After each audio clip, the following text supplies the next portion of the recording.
Who wants to pedal a bike uphill? The fun's going downhill.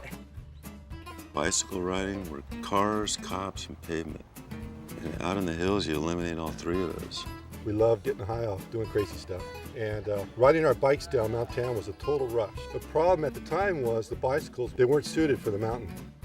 Cruisers, beater bikes, bombers. Cruiser bikes. Clunkers. My ballooner. Clunkers with a K. Clunkers. Clunkers, I think. We cut the fenders off, cut the chain guard off, cut off the useless kickstand, take off the tank if it had one, and you had a clunker. Wolf would call me up and say, hey man, you want to go on a clunk? And he'd be going on an afternoon clunk or something, and we'd go out for like 3 or 4 hours, and it was a completely different scene of people. In the beginning, in the 70s, there were no rules because the authorities didn't know about us. There was no speed limit. There were no rules about not riding on single-track trails. It was wide open. There's a brotherhood, a sisterhood of it all. You know, it's a family. It's a great thing. And it amazed me because, you know, I was used to the world of athleticism, and this was an absolute radical departure from that. It was like the extended family. To get out and have a great time with friends at just all hours of the day and night. Somewhere along the line, you get some competitive types together, and somebody's going to say, well, I'm fastest. You know, somebody else will say, well, no, you're not. I'm faster than you are. You're not as fast as I am. Who is the fastest? I beat Joe every time it ever counted.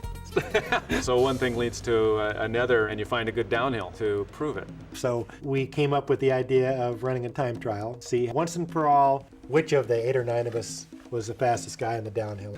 What was the prize? What was the prize supposed to be? Oh, I think I put up something for the winner, some smokables. I'm just an evangelist for cycling. I want to tell people about it. You know, this is not just kind of something we're doing on the side. This is kind of, you know, part of our passion in life. We built them because they were fun. I mean, I actually think that's one of the magical things that made it so special.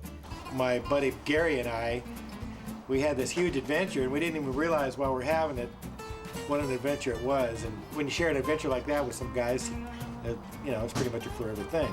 We're all friends, and to lesser or greater degrees, but we were all friends.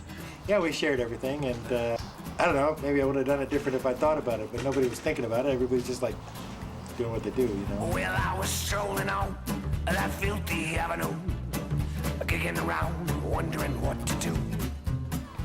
Cycling is, you know, this beautiful connector between what you need to do, what you have to do, and just going out and having fun.